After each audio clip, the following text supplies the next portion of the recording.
The cold in Seoul was a physical weight that pressed down on the narrow alleys of the city. Tae-Jin stood at his humble food stall, his hands shaking as he clutched a 2 million won debt notice that threatened to end his life. He was one night away from losing everything, yet he could not ignore the frail man sitting on the frozen park bench nearby. Tae-Jin walked over and wrapped his very last thick blanket around the shoulders of the stranger, a man named Dong-min. He handed Dong-min a hot, 2001 bowl of soup, believing he was simply helping a beggar survive the frost. Tae-Jin had no idea that Dong-min was actually the city's most dangerous Mafia King hiding in plain sight. He thought he was giving a dying man a final meal. But that small act of mercy just bought Tae-Jin a multi-million-dollar empire and the deadliest protection in Seoul. The sun did not rise over Seoul the next morning. It merely bruised the sky a dull, aching gray. Tae-Jin arrived at his food stall with swollen eyes and frozen fingers. The previous night's encounter with the old man, Dong-min, felt like a fever dream, but the absence of his favorite plaid blanket was a cold reality. He checked his cash box. It was nearly empty. He needed 2 million won by the end of the week, or the small world he had built for his sick sister, Soo-bin, would collapse. He began the rhythmic work of chopping vegetables, the sound of the knife hitting the wood acting as a countdown to his own ruin. The violence started before the first customer arrived. A heavy black boot kicked the leg of his metal table, sending a tray of glass bottles shattering onto the pavement. Tae-Jin didn't need to look up to know who it was. The debt collectors, led by a man with a jagged scar across his knuckles named Sang-ho, stood in the steam of the cooking pots like predators. Sang-ho grabbed a skewer of rice cakes, took a bite, and spat it out onto Tae-Jin's clean apron. "You're late, Tae-Jin," Sang-ho sneered, his voice rasping like sandpaper. "My boss doesn't like waiting. He says the interest on your sister's hospital bill just doubled. You have 48 hours. Tae-Jin felt the blood drain from his face. 48 hours? That's impossible. I haven't even made enough for the medicine she needs tonight. He tried to stand his ground, but Sang-ho leaned in close, the scent of cheap cigarettes and malice filling Tae-Jin's lungs. With a sudden, casual cruelty, Sang-ho grabbed the edge of the food cart and tilted it. Hot soup splashed over the side, narrowly missing Tae-Jin's feet. "Figure it out," Sang-ho whispered. "Sell the cart. Sell your soul. I don't care. If the money isn't in my hand in 2 days, we aren't coming for the stall next time. We're going to the hospital to see Soo-bin." They left as quickly as they had arrived, leaving Tae-Jin trembling in the middle of the street. He knelt to pick up the broken glass, his mind racing. He was a simple vendor. He had no powerful friends, no secret savings, and no way out. The weight of the 2 million won felt like a mountain sitting on his chest. Every passerby looked like a threat, and every minute that ticked by felt like a drop of blood leaving his body. He looked at the empty park bench where the old man had sat the night before. He wished he still had that blanket.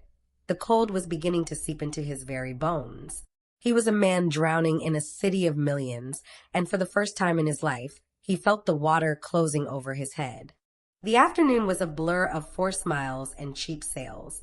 Tae-Jin worked with a frantic energy, trying to earn every single one possible, but the math simply didn't add up.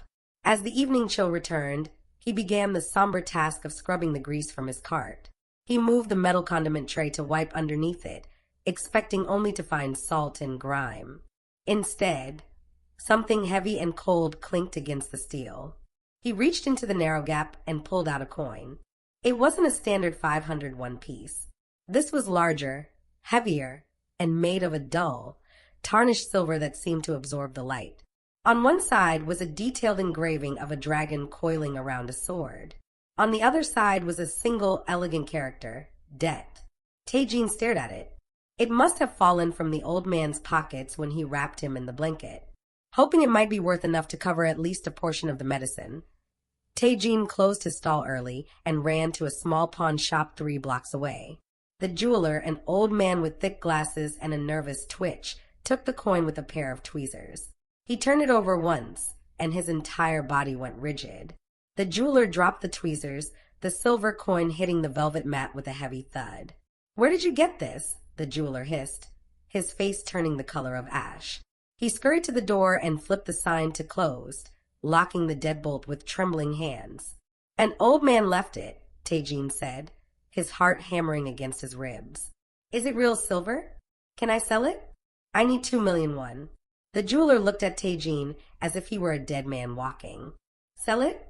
You don't sell this, boy. You pray you never have to use it. This isn't money. This is a mark of absolute debt from the Iron Syndicate. It belongs to the chairman himself.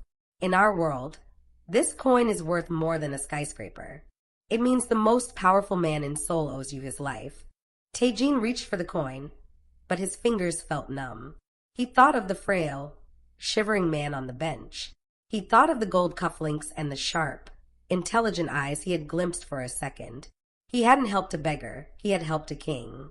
The jeweler pushed the coin back toward him, refusing to even touch it again. Take it and leave, the man whispered. If the wrong people see you with that, they won't rob you. They'll bury you. Tae-Jin walked back out into the cold, the silver coin feeling like a hot coal in his pocket. He was no longer just a vendor. He was a man holding a secret that could burn the whole city down. The 48 hours had expired. Tae-Jin stood behind his cart, the silver coin tucked into a hidden pocket in his apron. He hadn't slept.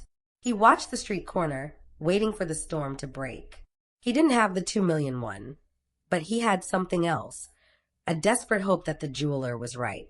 Sang-ho appeared first, flanked by 4 men carrying heavy iron pipes. They didn't come to talk this time.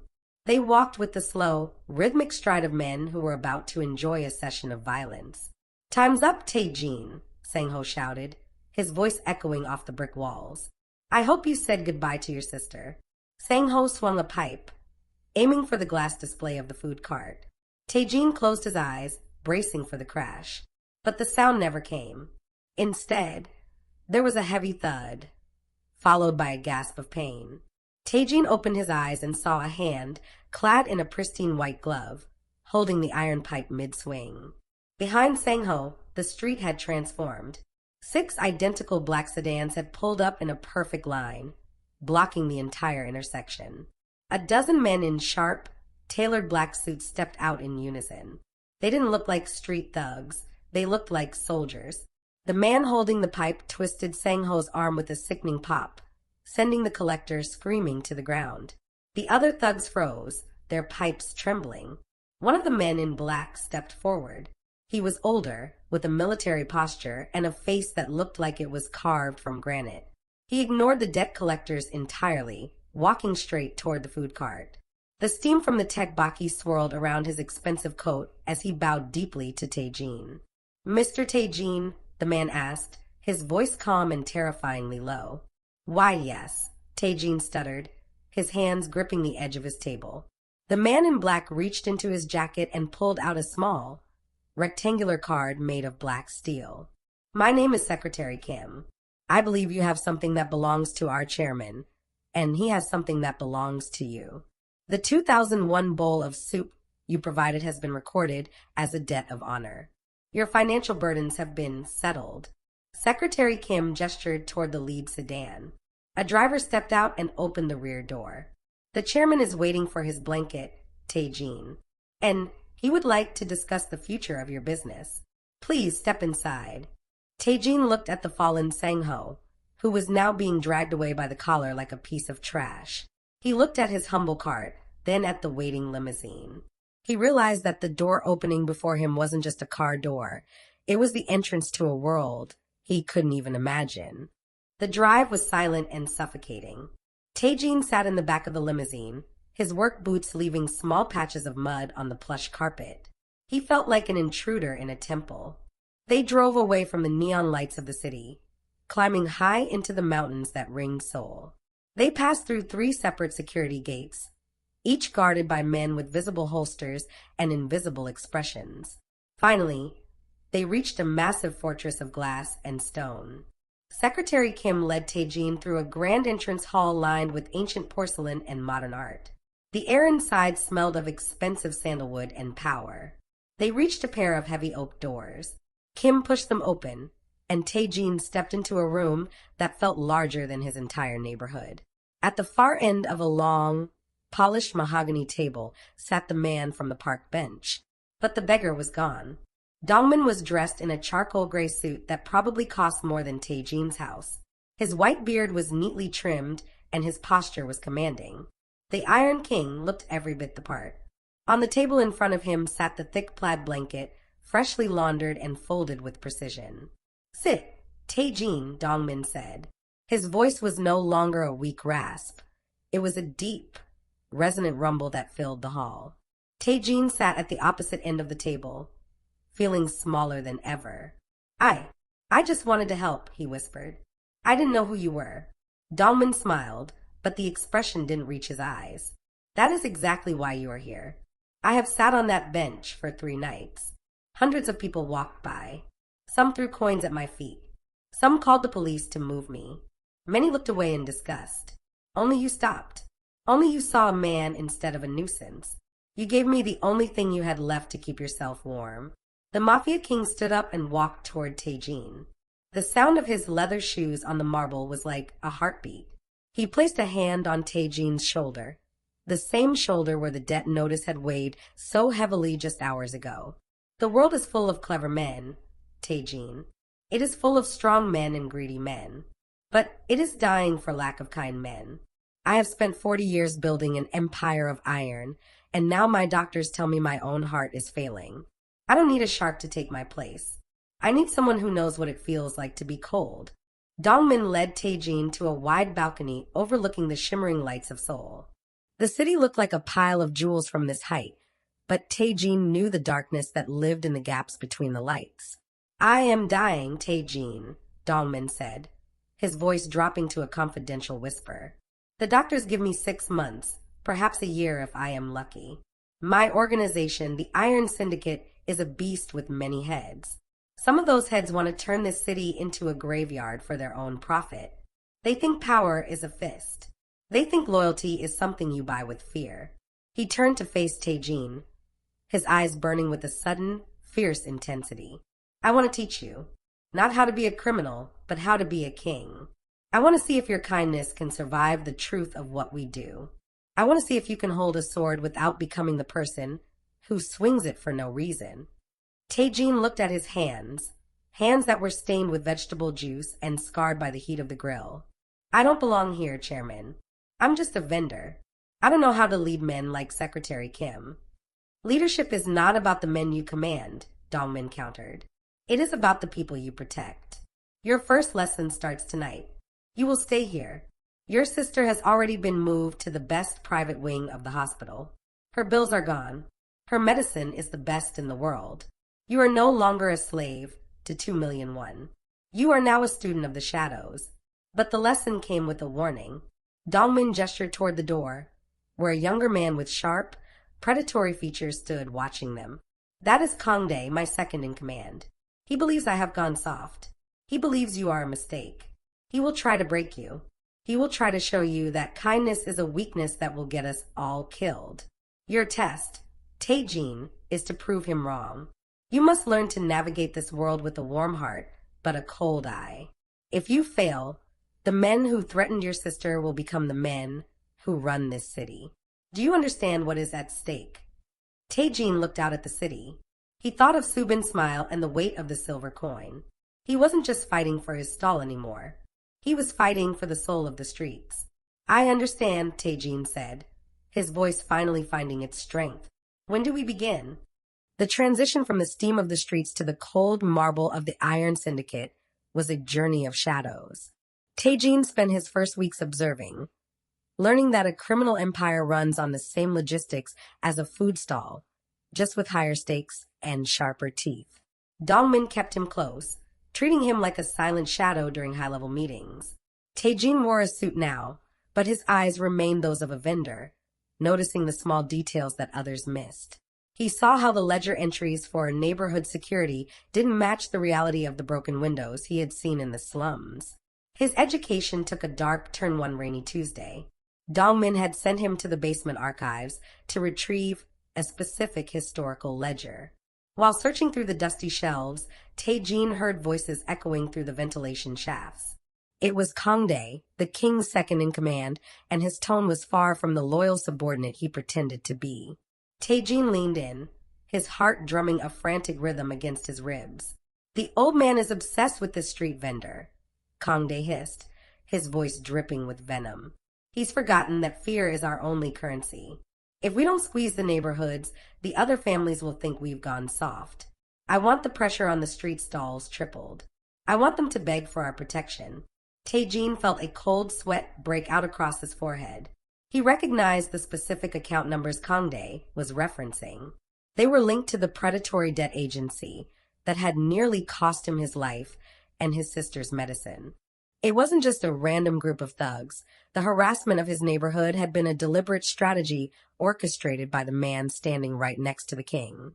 Kangdae was the broken compass, pointing the syndicate toward a path of senseless cruelty that Dongmin had explicitly forbidden.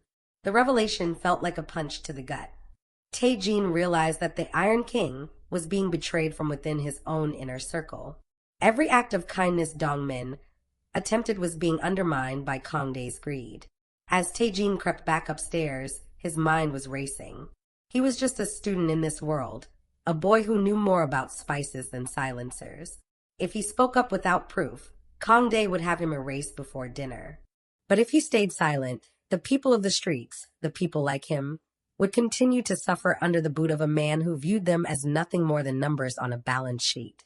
That night, Tae-Jin sat in his luxurious bedroom, looking at the silver coin on his nightstand. He realized his training was over. He wasn't just here to learn. He was here to protect the man who had saved him. The Iron King was a lion surrounded by hyenas, and the only person who knew the truth was a street vendor with a plaid blanket.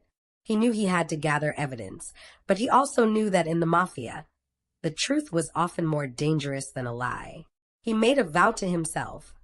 He would find a way to expose the rot before it consumed the king. The betrayal didn't come with a shout. It came with a sudden, eerie silence. At 2 a.m., the security lights of the mountain fortress flickered once and then died, plunging the estate into a suffocating darkness. Tae-Jin, who had been awake studying the city maps, heard the muffled thwip-thwip of suppressed gunfire coming from the lower gardens. The coup had begun. Kangdae wasn't waiting for the king to die of natural causes. He was accelerating the process. Tae-Jin didn't think. He acted on instinct. He grabbed the silver coin and raced toward Dongmin's private quarters. He found the old man standing by the window, a heavy pistol in his hand, looking out at the shadows moving across his lawn. "They've cut the lines," Dongmin said, his voice remarkably calm despite the chaos. "Secretary Kim is dead. Kangdae has bought the guards." A sudden explosion rocked the hallway, shattering the glass of the bedroom door. Dongmin winced, clutching his side. A stray piece of shrapnel had found its mark. The Iron King was bleeding, his face turning the color of ash. "Go, Tae-Jin," he wheezed. "Save yourself. There is a hidden elevator behind the bookshelf.